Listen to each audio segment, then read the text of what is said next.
How's it going, friends? Today I'm bringing you this Whirlpool brand dryer, which I was called about because it's not turning on, so we're going to quickly test the switch here.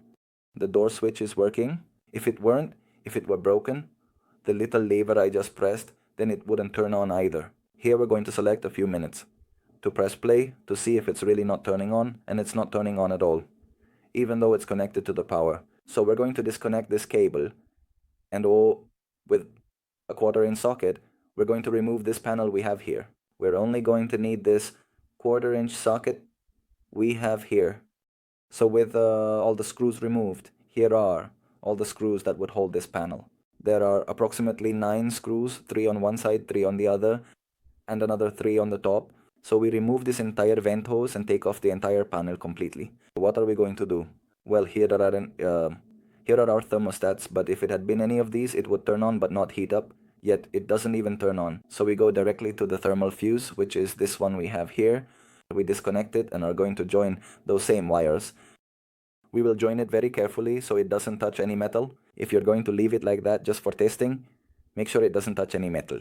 So we're going to reconnect the machine to the power, okay? And we'll press play to see if it works now.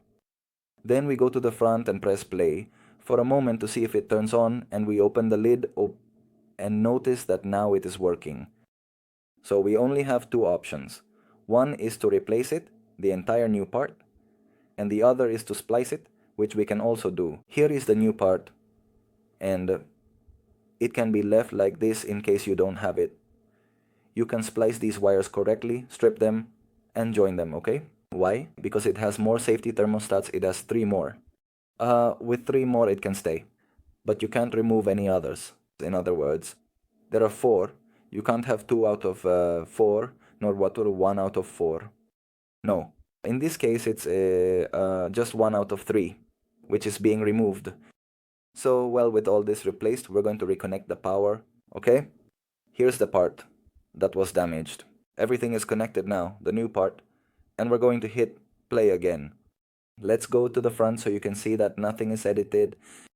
And here it is working, okay? So, well, let's finish assembling all this and put it back in place, okay? And here, I'm going to show you that the flame is lighting up. This is for gas, the electric one. You won't see this.